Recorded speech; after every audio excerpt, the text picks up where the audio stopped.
It's a privilege today that the class of 2013 has selected a SEM grad as their speaker. Gwen Yates Whittle, class of 1979, is a sound engineer who has been on numerous movies, and I know you are as eager to hear her words as I am. Please join me in welcoming Gwendolyn Yates Whittle.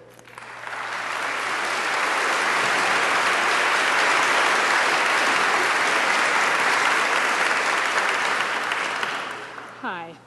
When I graduated from SEM 34 years ago, it never occurred to me that I would be standing up here sort of facing you guys. Thank you for inviting me. I have to say it's a great honor. The collective effect of you guys sitting all there together is pretty amazing. I could tell you're brimming with verve, talent, and possibility. The world will surely be a better place with you out there making it so. Thinking about what to say to you today naturally led me to think about my own 4 years at SEM. Ask yourself what 3 things you remember most about the last 4 years. Here's what I remember. The fireplace in the library, the friends I made, and 1066. So why did those 3 things spring into my head? The fireplace is easy. It was always a safe, warm place, especially in the middle of a Buffalo winter. It was a place to shake off the chill and the stress of the day. A place that gave me the energy and calm to be brave enough to step outside into the cold and into the ever-elusive future. The second thing is also easy. The friends I made at SEM are closer to me today than many good friends I have made since. They live all over the world, and some I haven't seen in many years. And yet, it never takes more than a second or two over an email, an iChat, or an old-fashioned phone call to be in total sync again. These people knew me when I was just me, not an editor or a mother or a wife or any of the other names we collect as adults, and that is priceless. Third thing is 1066. I don't have to tell you that you are academically well prepared, because when I say 1066, I bet you know exactly what I mean. It's when the Normans invaded England and why we are speaking English today. Thank you, Mr. Schooley. I know you're out there. I never did forget. It actually took going to university for it to really sink in just how well SEM prepared me for college-level work. I promise you that you will thrive at any school across the globe because of SEM. You have a very broad base of knowledge. You also have the skills you'll need to master entirely new subjects. You know how to read for meaning and talk about what you've read. You can write an essay of impressive length and content. You know how to take notes, how to study for an exam, and how to advocate for yourself with your teachers. These are also skills that will serve you well long after you have your college degrees in hand. While I was in high school, I was not aware of how much I received from SEM and how it was shaping me. Nothing on the surface gave any indication my future would land me in any spotlight. I was not the valedictorian. I was not an athlete. I didn't lead any clubs. I didn't really stand out, except perhaps for my height, but Mary Ellen was always taller. I suppose it is memorable that my friends and I impersonated the band Kiss for the talent show, complete with dry ice machine and throwing Hershey Kisses at the audience. It was 70s lip syncing at its finest. As Kiss member Ace Frehley, I wore black tights, a one-piece black bathing suit, a t-shirt, and thigh-high 5-inch heel boots, clearly a violation of the dress code. I had to convince Mrs. McGavran that I had actually on more clothes than the dress code dictated, and that was in the service of art. Wise teacher that she was, the show was allowed to go on. SEM gave me a safety net to make mistakes. In the middle of all the tough academics, I was able to find a side of me that in a different scholastic environment would most likely have stayed dormant.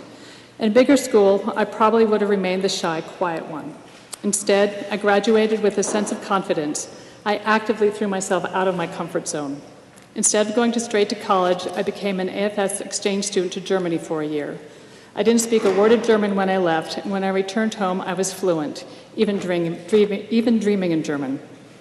Stateside again, I went to 4 universities in 4 years, majoring in things as diverse as communications, international relations, and pre-vet. I ultimately graduated from NYU with a BFA in film. Now, most people who want to work in film live in Los Angeles or New York or London. What I do? On a total whim, I moved to San Francisco with my sister. Compared to New York City, San Francisco was slow. I didn't like it. Plus, Mark Twain was right, the summers there are freezing. But I didn't want to leave without giving Northern California a fair shot. I got a job in a picture frame shop to pay the rent and scoured the local film scene for an in. My timing was lucky. An independent Sundance-funded film was just ramping up to start shooting. I was brought on as an unpaid art department production assistant. One day, I happened to overhear the picture editor complaining that he needed an assistant.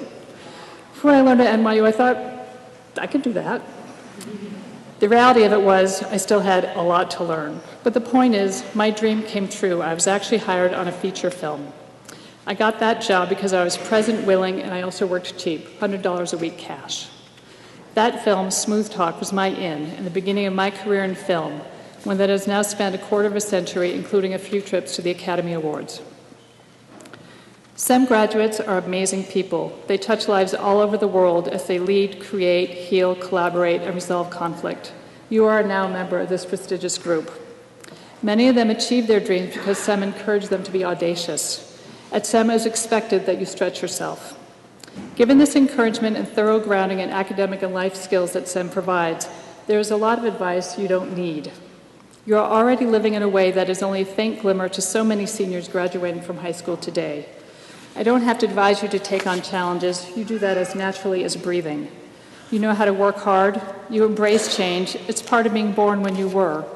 So then what is left? What can I offer you in a way of parting wisdom that you might actually find useful? Well, some of you might discover upon graduation that you've landed in a very large pond when you're used to a small, familiar one. You might respond to this new sense of small by clinging to what you know you're already good at, to taking those subjects you already know you have an affinity for. Completely understandable, but a mistake. Remember, you are awesome and you can take the risks. When, if not now? Every once in a while, take a class you know absolutely nothing about. You might hate it, true, but you might discover a whole new direction you never would have thought of before. I am proof you can change majors and cities yearly and still end up finding the right path for you. This can be a little nerve-wracking on your parents, though, so be kind to them. Many of us have no clue what we want to be when we grow up, whenever that is. We wind up settling for the first thing that keeps a roof over our heads and doesn't stifle us with boredom. But this is also understandable. But we're here in this world for such a short time. Do you really want to settle for good enough?